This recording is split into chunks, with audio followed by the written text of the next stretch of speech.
You're listening to Lydia and Spin with Lydia Lunch. Tim Dahl is absent tonight on tour somewhere around the world. Our guest tonight is Marty Nation.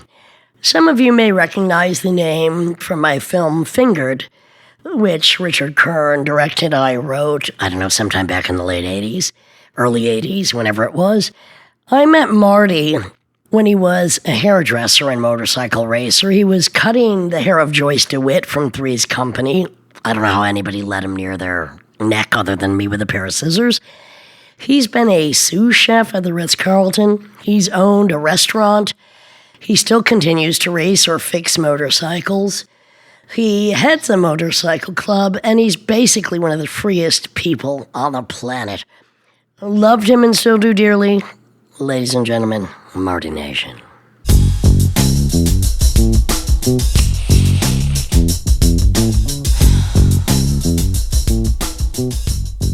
This is Lydia Lunch. You're listening to the Lydia and Spin. Tim Dahl is somewhere in the backwoods doing what he does best.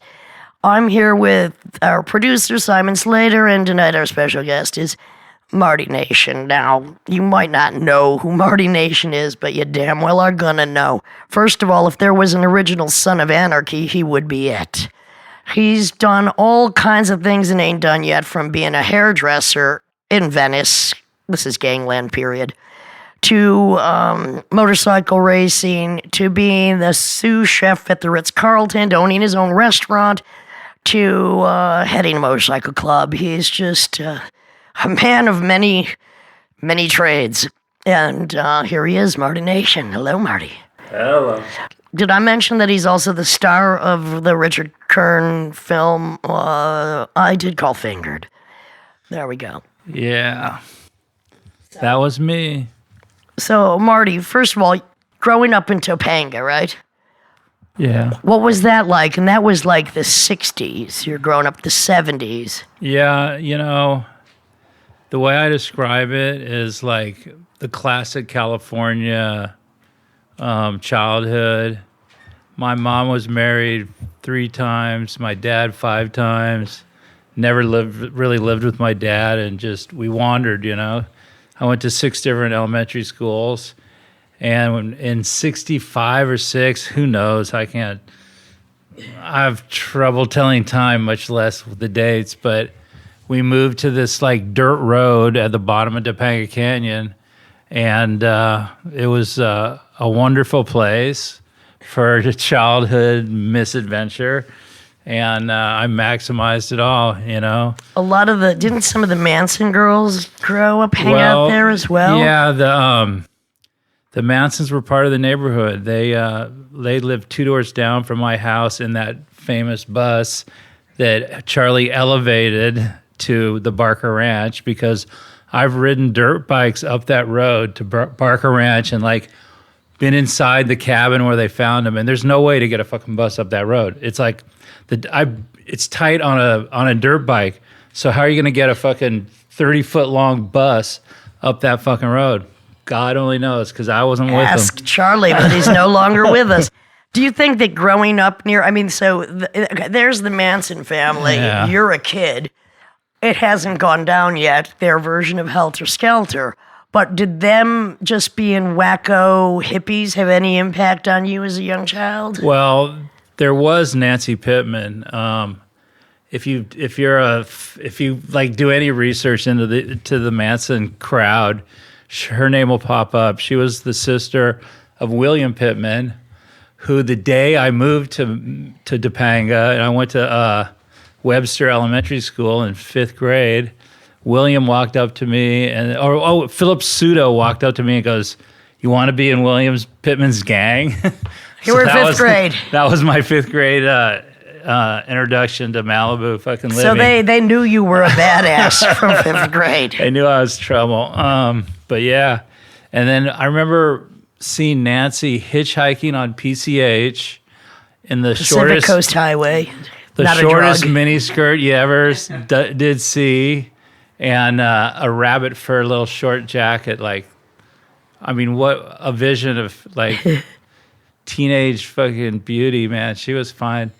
And She was Nancy Pittman. She was notorious, and she was a member of the family, you know. Then we didn't know they were going to be slaughtering, you know, folks, but they were there. You were a little too young to actually get in that gang. It's bizarre that Marty and I have a Band-Aid on the same middle finger today. Yeah, you're right. On the left hand. I don't know what that means. Yeah, so your education was skittish, I'd say.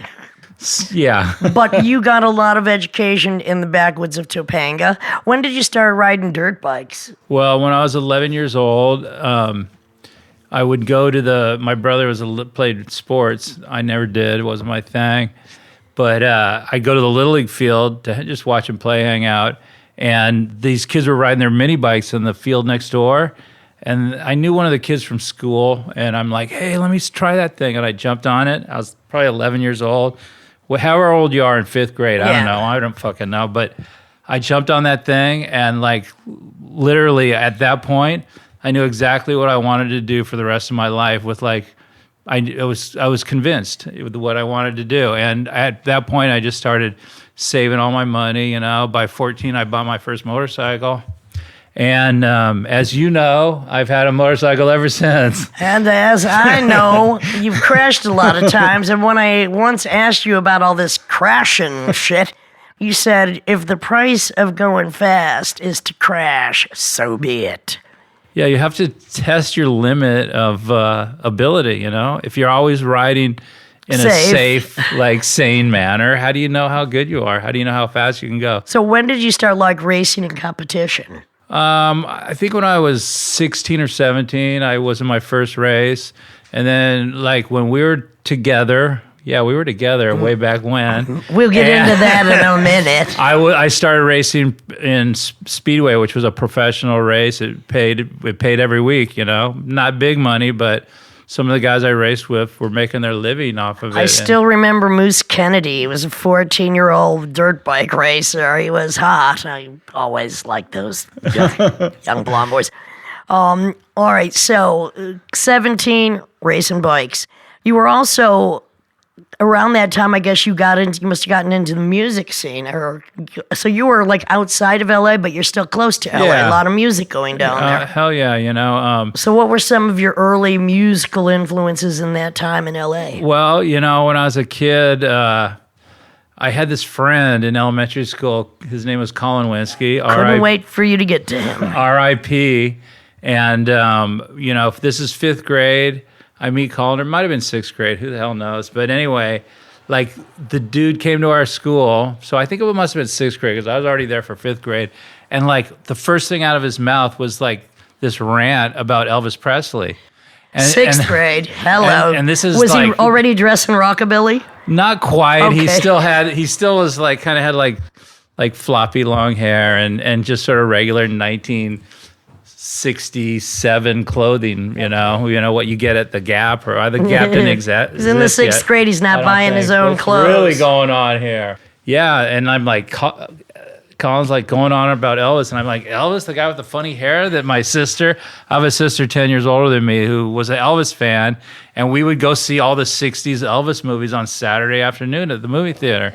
And to me, that was Elvis, and then Colin exposed me to the early, you know, Sun shit and the pre, you know, Army Elvis, and then, you know, which led to Chuck Berry, you know, Eddie Cochran, led Gene to the Vincent, original rock Jerry and roll. Lee.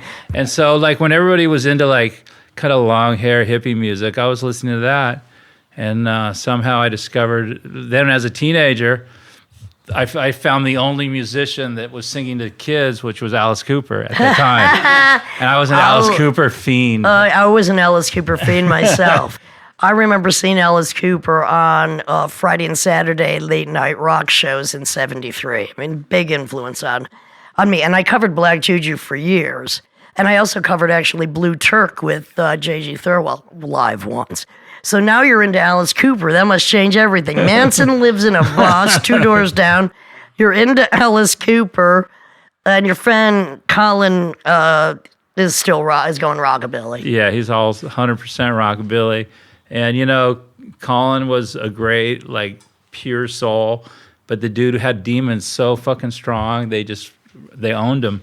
when I met you, you were doing a little rockabilly in yourself. Yeah, I always, every once in a while, I'll throw a band together and just like fucking get out there and rock, Kind of evangelical rockabilly. Basically, I'm still that 13, 14-year-old that's obsessed with like fine ass bitches or even raggedy ass bitches. I don't care. Rock and roll and fast motorcycles. I mean, what more fucking is there in life? What I love about you is you have not changed a bit. You've just sophisticated your sickness. Now, all right, I don't remember what year it was. I'm thinking it might have been 79 that we met. I believe it was. 79. And I came out to L.A. To promote my album, Queen of Siam. I had a band, Eight-Eyed Spy, but I wasn't promoting that. I came out here, and somebody had put me up at a hotel. I was doing interviews, and my friend Pleasant Gaiman said, "You got to meet Marty Nation." And I'm like, "Oh, do I?" So I believe I dropped a couple of Quaaludes, had a few shots of whiskey, and invited him to my hotel room. He was hairdressing at the time, so I said, "Bring your scissors." I think it was love at first slice. Yeah. I don't think we did any hairdos that evening, but... A little cutting maybe, but not that either... I think my initials are on you somewhere now. Oh, deep inside, but nobody can see where those things lie. So, no, Marty, and I don't know, it was instant. If there is such a thing as love at first sight. I don't know, it just was explosive. And I was there only for, I don't know, maybe, I think it was just, we had one night together. That's it. Sure. Then I went back to New York, and I don't know how I convinced him, because I was living with a maniac that eventually, I was at Marty's sister's house. Now, so Marty and I met in 79. About 6 years ago, I'm at Marty's sister's house. I met Jane Handel's incredible artist, Marty's sister, a few, around that time. But anyway, I was living with this maniac, Johnny O'Kane. And I somehow convinced Marty that he had to drive cross country to get me because I was on the verge of being murdered by this maniac. And he did. He came and got me. All right, so I'm just going to jump cut to 6 years ago when I met Marty's sister's house. And I'm expecting to see Johnny because I had just written a treatment for a screenplay I've since completed. I had a rock industrial opera called My Lover the Killer with only the lyrics, "I'm sorry, but I'm not." And I had just published a story about Marty coming to rescue me from Johnny. So I've been doing some stuff kind of based on Johnny, but I hadn't been in touch with him. And Bob Burt, who... member of Retrovirus, told me he had been in touch with him. I'm like, why? Well, Facebook, whatever. I don't do that crap. So I said, well, tell him I'd like to see him. I'm coming out to the West Coast. And also because I'd been vetting him, and other than we had a one-time alcoholic construction worker, possible mass murdering asshole, had turned into the union labor leader of the San Pedro construction workers, making a lot of money. And I thought, okay, he's on the up and up. I want to see him because I'm writing the screenplay that starts during the blackout of 77 in my life with him, kind of what some of Paradoxia is based on. I'm at Marty's sister's house, and I get a call from Jim Sclavunis. Don't ask me how. He's been in many of my bands, plays with Nick Cave now. How did he know I'm going to see Johnny O'Kane? He said, you're supposed to see Johnny today. Hadn't seen him in 30 years. Yes, I am. He said, well, you're not going to. Because he got into a fight with his girlfriend, probably about coming to see me, the love of his life. Shot her twice in the front yard, killed her, called the police, shot himself in the head, died the next day on his 55th birthday. Now, when I told Marty this story, as the one-line genius that he is, he just said, you can't make this shit up. This is Lydia Lunch. You're listening to the Lydian Spin. Our guest today is Marty Nation. Oh, we're also here with Simon Slater. Marty, you drove 3,000 miles to get me. Yeah. That's what I do a lot in life. I drive around picking up chicks. Well, and you just picked me up a couple of days ago and took me back to your sister's house, and that was mighty white of you, my friend. So you come to New York to get me. What happened? Because I think we stayed in a basement apartment. I don't even know how we got it for a short time, but it was so creepy. And I remember one time you were in another room and you screamed at me Lydia, stop it. What was I doing? I was playing psychic mind games. We were kind of sick in love. So, go ahead. We would coax each other into pretty fucking radical spaces. It was, or I was thinking you were. Of course or was I coaxing myself? No, I don't know. We would get into what we call the zone quite often. All right, so we're in the basement on Henry Street, but I knew murder was. I mean, I had you come and rescue me from a potential murder. Well, I came to rescue you from a potential murderer, but the second sentence you ever said to me after hello, I believe, is, "Will you kill me?"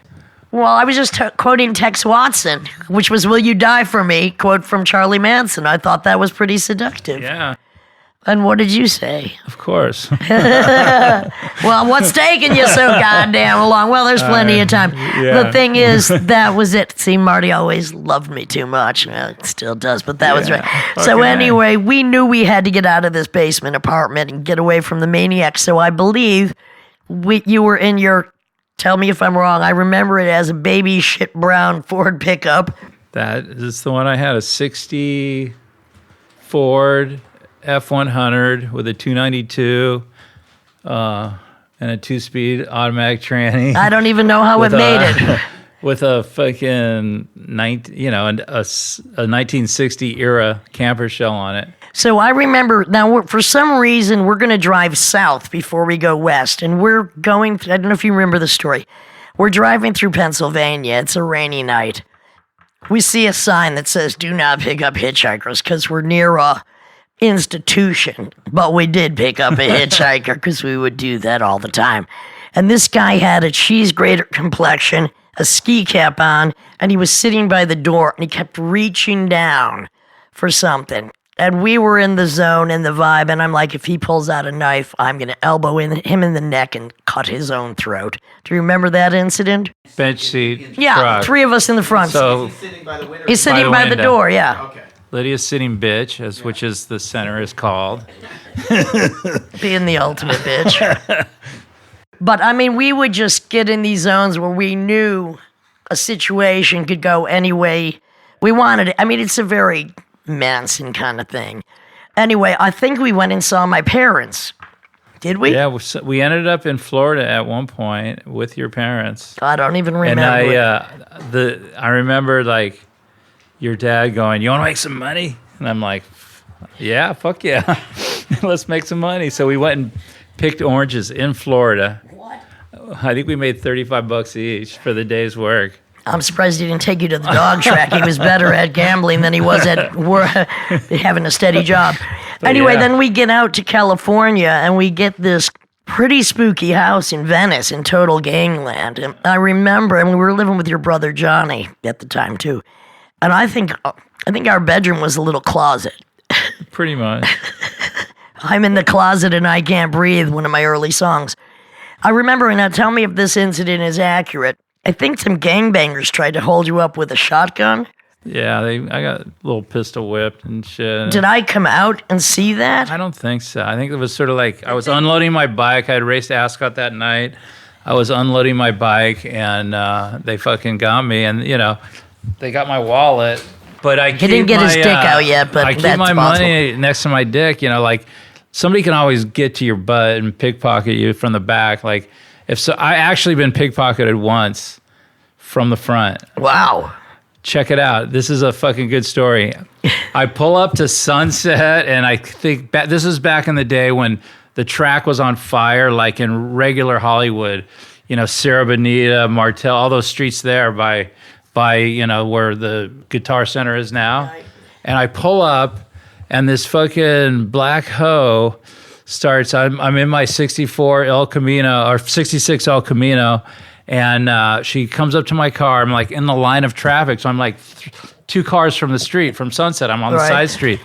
She's in there. She's got her hand in the car. She's rubbing on my dick, right? Distraction. And I'm like, am I going to deny a woman rubbing on my dick? Right? No, I'm not. I don't think I let so. her rub away. And then I realized she's fucking pickpocketing me right now. By rubbing my dick, she had worked the money out and grabbed it. And I'm like, what the fuck? And then she starts running. I grab her by the hair. It's a motherfucking wig. Now I got her wig in my hand. But this is the fucked up part. I left my truck in gear when I jumped out. It's driving up to Sunset without me. So I had to cut the hoe loose to go save my truck. What are you going to do? You can't make this shit up. So we get out to Venice, and we're living in a closet in gangland. I think then once I started going out on the front porch all dressed in black, there were no more gangbangers coming around. Yeah, I think they, as the Mexicans say, the brujas here, and they were scared. They were, once again, scaring men wherever I go. Marty, I never scared you. Hell no. Why would I scare you? You scared me once. We'll get into that in a bit. So anyway, back to even before I met you. So you're cutting hair. Like, right. I don't even understand how any woman beside me would let you near them with a pair of scissors in your hand. How did you get into, did you go to beauty school? I was a mechanic. That was my first profession. I was wrenching away on VWs and Porsches and motorcycles. I mean, this is like the mid 70s, right? And, I was like, I like girls. I like pussy. And the thing was, I thought like, you know what? Do chicks like greasy, dirty fingernails? I don't know if they do. And like, there was a fad. If that smells like motor oil, I do. And there was this fad at the time of like going to beauty school. Like a lot of people I knew were going. Shampoo, Warren Beatty. And this one drunken fool I knew who was like my sort of like partner in crime in the at Rodney Bingenheimer's English Disco back in the 70s. And he was going. He had just got kicked out of the army. He had got into this school. And I went down there drunk off my ass one day because when I was with this guy, we were just always fucked up. And I signed up, and before I knew it, I had a little scholarship from, I don't know, they paid for it. I remember I got like $250 cash too. So we went and got drunk on that, and fucking I completed it. And I ended up being a really good hairdresser. And I called it, the unfair advantage, the heterosexual hairdresser. And I really like, in this day and age, there'd be like fucking people protesting in front of my beauty salon because my dick didn't stay in my pants all the time when I was doing hair in my salon. What can I say? As long as you, I know in this day and age, like people, like men and women, aren't supposed to rub their fucking parts together unless there's a fucking contract signed ahead of time. But fuck all that. Anyway, we had a good time at that time, and so we lived in Venice. You weren't cutting hair then anymore. I think you were just racing and mechanicizing. I don't know what you were doing. I think I was wrenching. Yeah, I wasn't working. That's when I started to do 1313. I came out here and did 1313. But didn't you say Marty cut hair for Three's Company? Oh, Joyce Dewitt was one of my clients. Yeah. She was actually really cool. I used to do her color. I never did her cut. Okay. But because she was like 35 years old, and she was supposed to be playing a 22-year-old, I think. So she had a few grays. So I made sure they didn't come sneaking out. But she was a really cool lady, man. When I left that salon, she threw me a going away party. I really liked her. Nice. She was cool. So what did we do for those 2 years? We lived in Venice, then we moved to Highland Park, another gangland area. What the hell were we doing? I was racing a lot. Yeah, I was going to the races. You were going to the races. When you got some kind of you'd get gigs every once in a while where you'd have to travel and take off, I think. And, we just, I insisted on us being in California during the racing season. And I think. Not a problem for me. And then. I was sick in New York. And then I think we'd wander around on the off season, in the winter. We ended up in the middle of fucking Detroit and Minneapolis in the dead of winter. No remembrance of this whatsoever. No, you were in New York. My truck had I had blown the crankshaft. It was sitting in Chris Hedges' front yard. I fly because I got to meet you in Chicago. We're gonna do some Midwest tour in my truck. So I go to Chris's house, fly out there, put a new crank in, laying in the dirt in his front yard, jump in the truck, drive to Chicago. Going over the Rockies in a fucking blizzard. I get to fucking Chicago with like $3 in my pocket, and then we did a whole Midwest tour. I don't know what the fuck. That's how you used to do it back in the day. And then I think, we finished that, and then we went back. Somehow drove back to California in that truck. I have no remembrance of this whatsoever, but I know it happened. So what's interesting to me is around the 2-year mark, we both almost died. So I had this explosion in my body that literally I almost died, and I had to have a blood transfusion and operation. I came awake on the operating table. It was absolutely hideous. For some reason, I'm just like, Marty, you gotta go. He's like, what? You almost died. I'm like, I don't want to be seen in this condition. Which is bizarre, because if anybody understood pain and near death, it was certainly Marty. And I think one of our big bonds was he would crash a lot. Once I remember years later, he came over to visit me somewhere, and he was like an hour late. I'm like, Marty, what the fuck? And he lifted up his shirt, and he had a baseball-sized goiter of blood on his hip. So Marty crashed a lot. He had a lot of pain. I had a lot of pain. But when I was actually at death's doorstep, I just didn't want to be looked at kind of like a dog that wants to lie in the end of his bed, doesn't want anybody to pet him. So I said, Marty, you got to go. And he's like, you're shitting me? And then he almost died. Yeah, then you got into a crash at on the Malibu Freeway. Tell me a little about this crash on the Malibu Freeway. Somehow, well, I'll tell. There's a little chronology, whatever it is, of that night I left. Check it out. I left your pad. Our pad, which became your pad. Thank you very much. And I don't even know how I supported myself at that moment. Go ahead. I even left my records there, which was a whole nother fucking crazy ass fucking thing.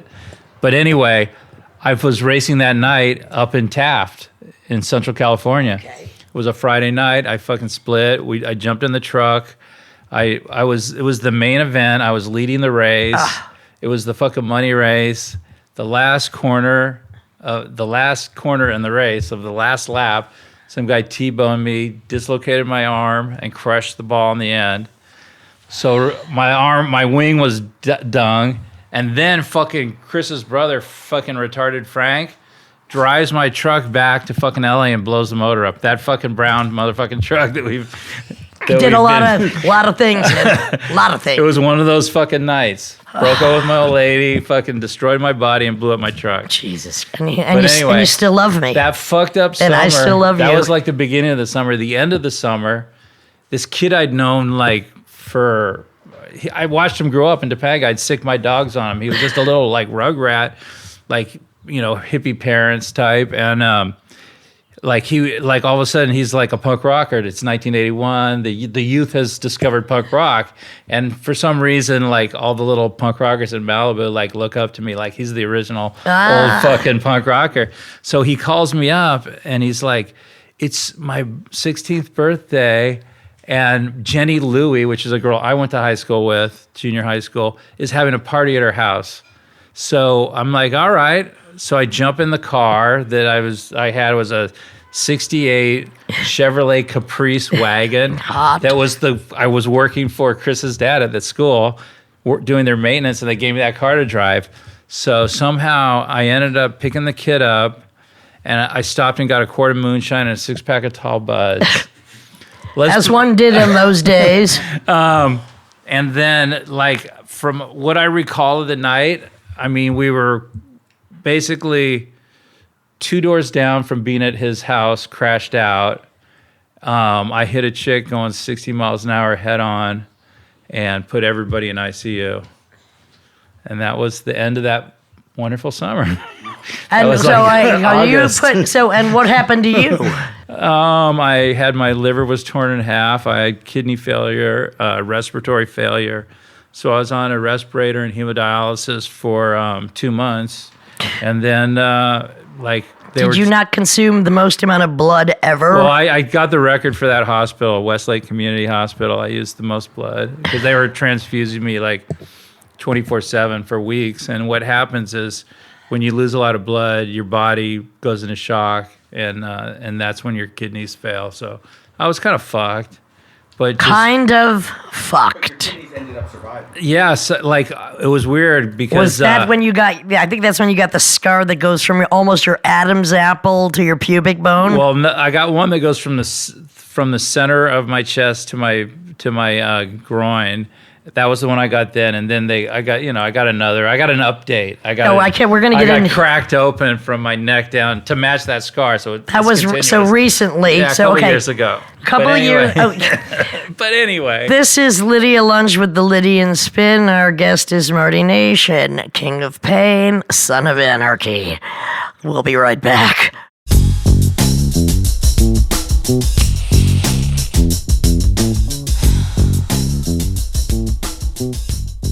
You're listening to the Lydian Spin. This is Lydia Lunch with Marty Nation, man of many trades, king of pain, still alive, and heart is still pumping. Now, tell me, we're going to go forward for a minute here.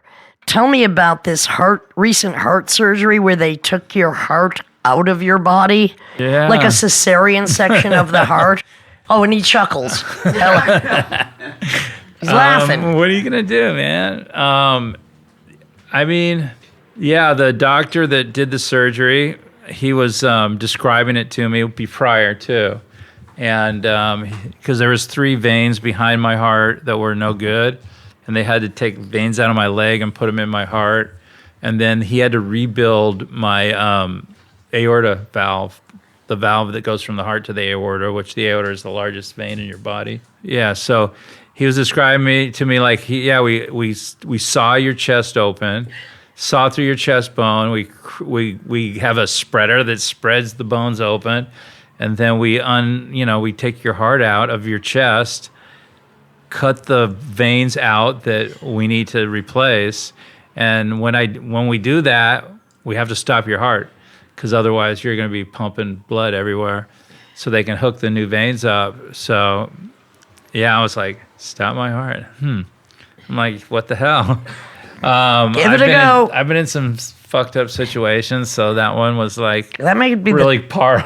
That might be the top. Or how many hip replacements have you had? I'm up to 5. So once I went to interview you with my friend, no longer with us, our IP Joe Cole, and you had 2 broken arms, and I said, Marty, what the hell? And you said, when you're in this much pain, there's just no responsibility. And I'm just like, genius. Of course. So anyway, let's forge ahead here.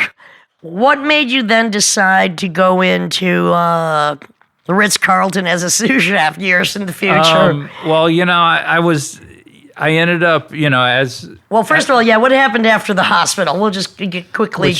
Which the hospital? That's pretty open-ended question. It's like, I'll say the first time you were in for 2 months and used the most amount of blood. Right. So that must have taken a lot of reparation. This is kind of crazy, yeah. Really? What happened after that? So here I am. It's like this kid's 16th birthday. And I put him I almost kill him in ICU. The woman I hit, I broke her jaw and her wrist. The kid, he got his hip got smashed and he got glass in his eye. And but like when they were in the hospital, that was like I was in Never Land. When I was the first like week or so or 2 weeks, I really lost track of time when I was in there. Of course, there was this crazy like place I went to where pretty much I was not in my body. I was technically I was on a cruise ship in the Midwest with no water, but we were cruising on a cruise ship in the Midwest. Wow. Anybody that has not left their body or left their mind has no idea what these sensations are like. Trust me, another zone, Marty, in our share. Carry on, my friend. Totally for real. And so I get out of the hospital. 2 months later. 2 months later, and I'm staying at my mom's house. She moves off to, I can't remember, because at the beginning of the summer, I left my home to my ex-old lady at this point. And which would have been me. I was just sort of the wandering guy. I was staying at my mom's a little bit here or there, or stay wherever I could. And so this kid that I almost killed, like when I was in the hospital, his mother would come and like sit on the bed and like rub me all over. Wow. Like she never touched my Privates. my private area. That when might we have were in woken there. you up. But she was like, How do you know you were out of it? she could have. Exactly. The sleeping bandit. But anyway, she was like, became like fixated on me and like was Wow. like really super into me. So when I got out of the hospital, like this 16-year-old kid who's still like infatuated with like the world, the life that I've lived and wanted to be part of it, we like sort of reconnected. And now I'm taking him to Hollywood and showing him like the life that I had as at his age, like the Hollywood madness. When you would go to Rodney Bingenheimer's, who would you see? What bands did you see there? Well, Just they going didn't really back have in time. bands. It was The pretty, disco. It was yeah. pretty much a disco. I mean, at one time he did have a band there. It was what's his name? Sean Cassidy. Cassidy. How did His I pull first that thing- out of your head? Thank you. I have no idea What's that left was in my there. mind, you've been able to crack into. Once again. But anyway, we were just sort of like, it was pretty much, it was all the kids who became something were there. Like, Right, of course. Like Joan Jett was there, Sherry Curry was there, Right. Stan Lee, the guy who became the guitar player of the Dickies. Okay. It was just They'd sort go of to like, Rodney Bingenheimer's disco. yeah, it was sort of like the kindergarten of like the punk rock scene. Yeah, absolutely. That came later. Because that was a bit earlier than punk rock. Yeah. Okay, so And then, so like now this kid wants to get in the, he's hungering. and so for the now it's fucking what, like lifestyle. 81, 82? 82. And so I have all my Hollywood friends that I've like known forever.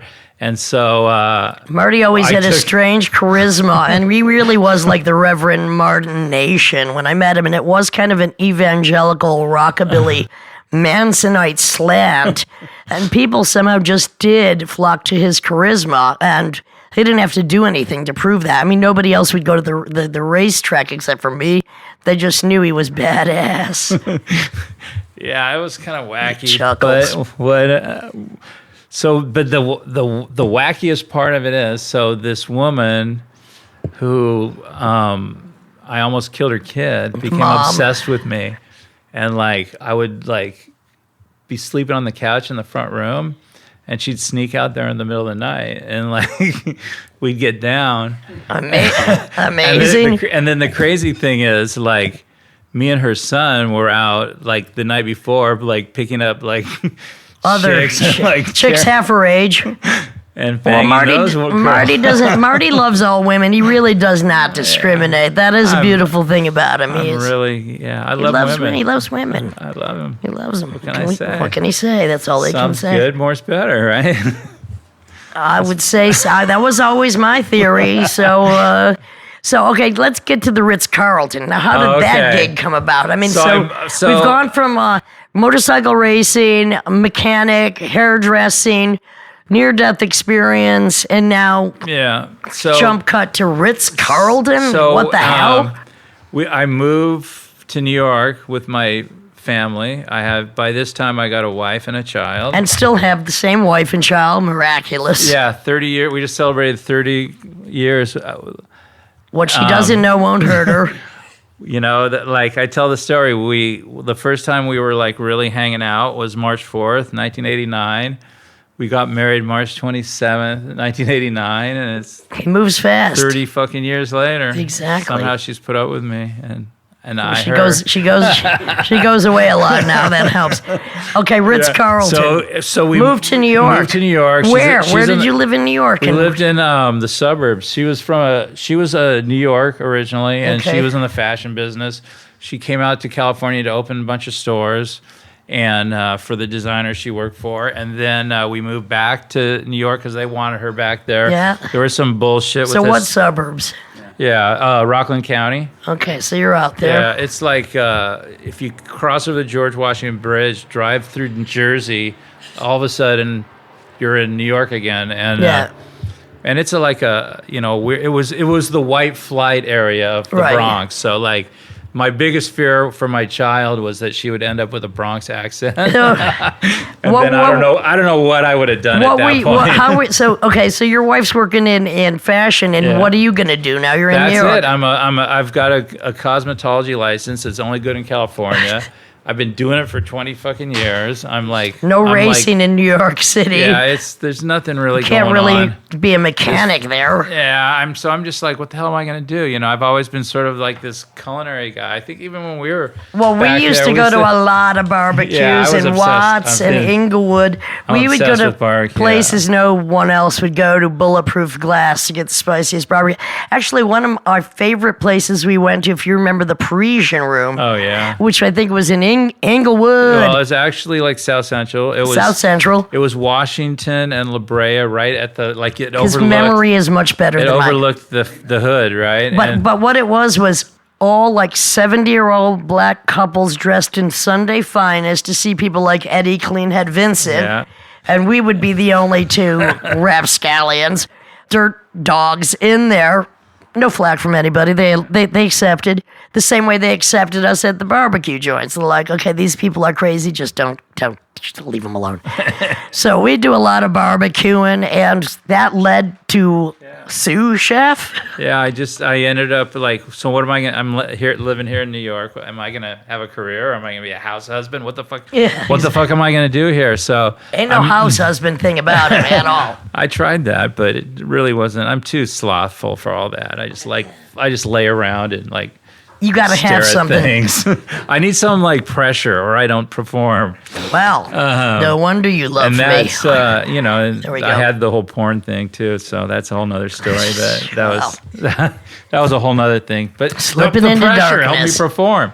But anyway, I have no idea what he's talking about, the whole porn thing. But anyway, I'm talking about the Ritz Carlton. Go ahead. So anyway, I just I go like I don't know. I'm just like. I'm going to go to this French Culinary Institute. It's right here in New York. It's so I went and I completed Cleaned your fingernails. I cleaned my fingernails. I got into it. I was really good at it. Like pretty much everything I've ever tried in my life, I've been really good at. Including crashing and surviving. I mean, he is a master of surviving catastrophe. You know what? And also succeeding. When I get in these gnarly ass wrecks and shit, I always learn something. You know what I mean? It's like it's a learning experience.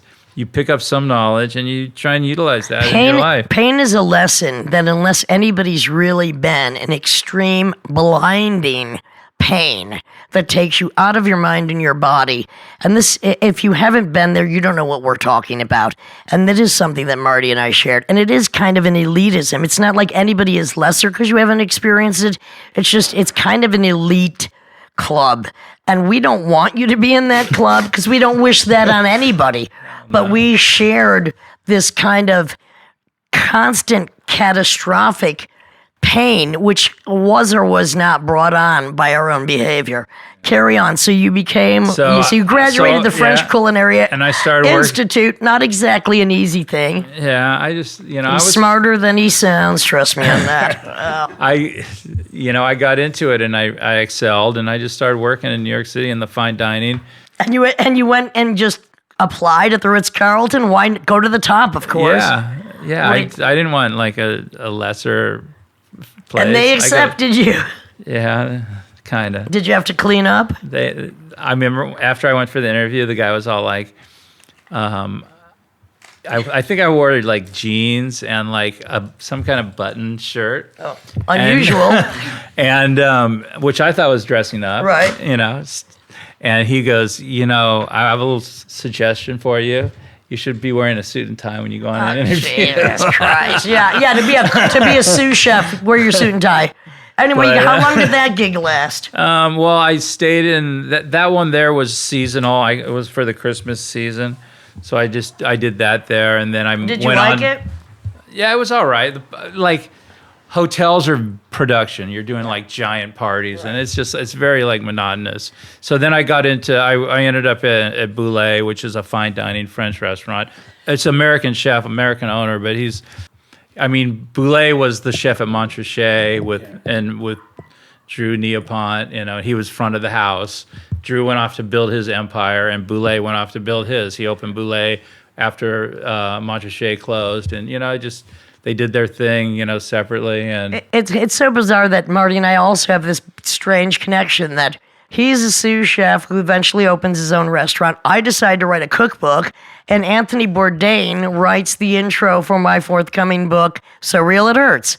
And it's like, what? Well, Marty just said the last few days, so we're just jump cutting here. He just cooked 60 pounds of carne asada. What else did you say? 40 pounds of chicken. Yeah. And this was for? It was a Cinco de Mayo party for Vagos Motorcycle Club, San Fernando Valley charter, my charter. Marty's Motorcycle Club. He's cooking for the Cinco de Mayo.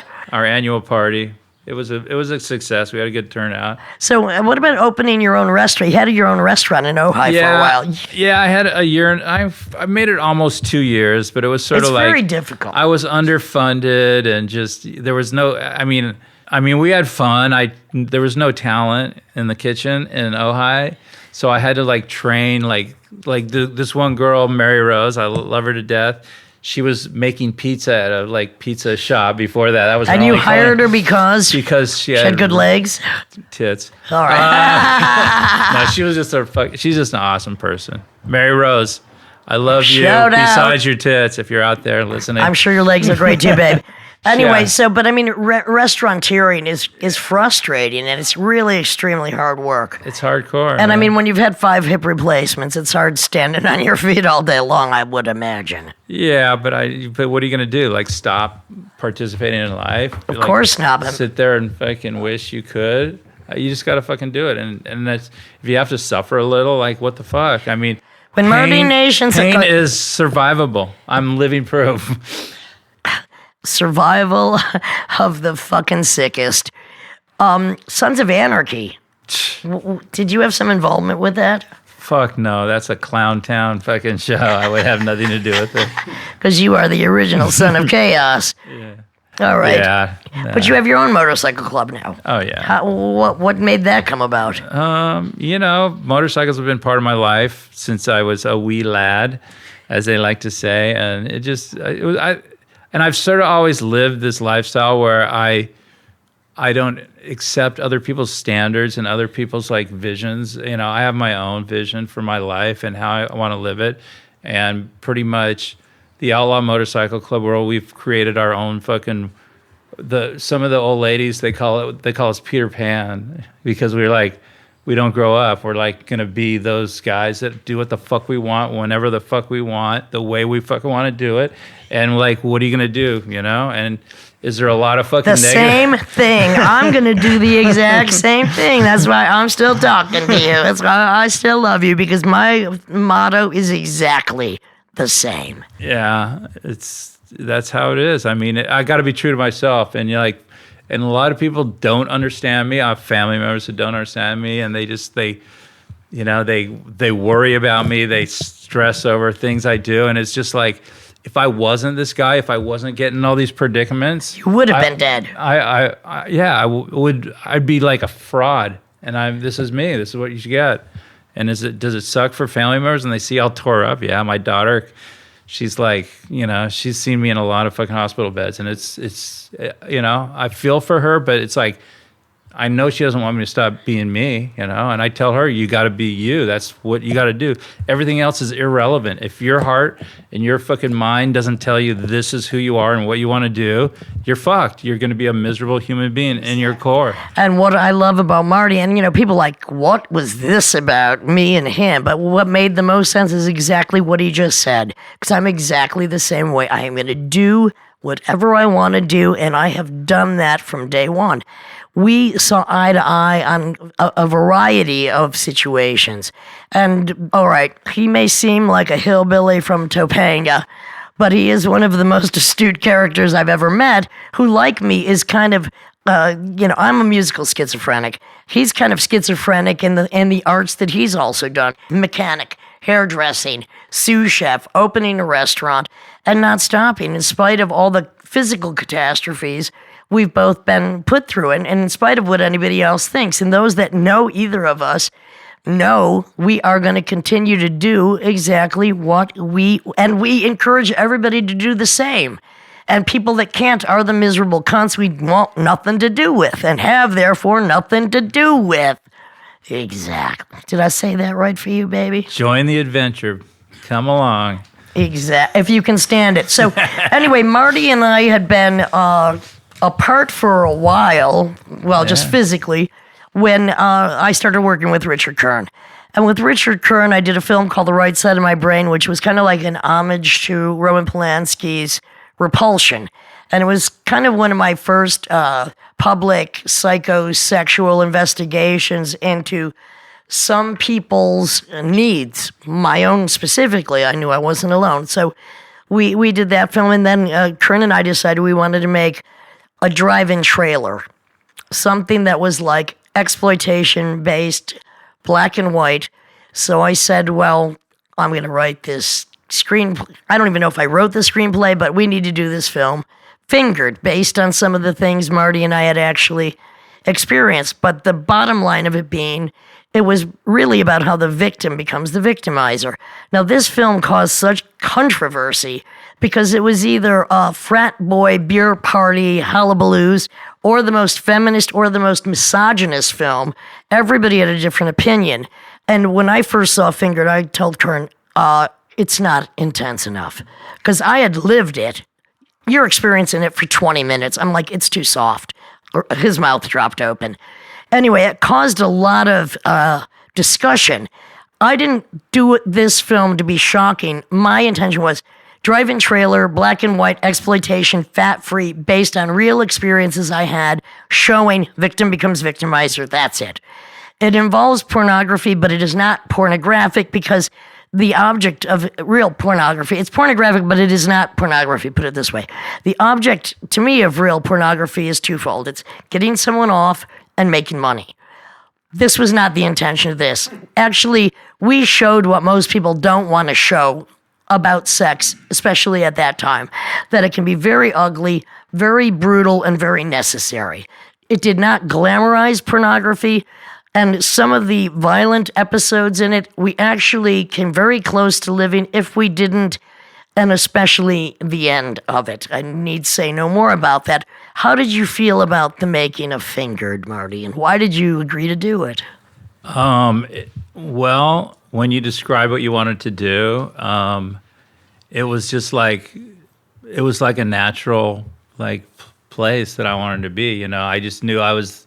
You were the only man for the job. I could do it the best it could be done because I'm not shy.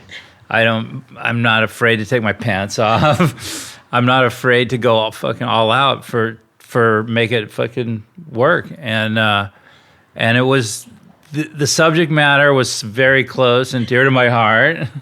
And we got to be together for a while, and it was like a little reunion where we just sort of came back and we had went into the zone. We had left this whole world behind and had moved on. I think it was quite a few years later, and our time together was pretty tumultuous, and we had sort of gone on and moved on in our different ways. Well, wait, our time was tumultuous. Actually, our time was pretty easy and fantastic together.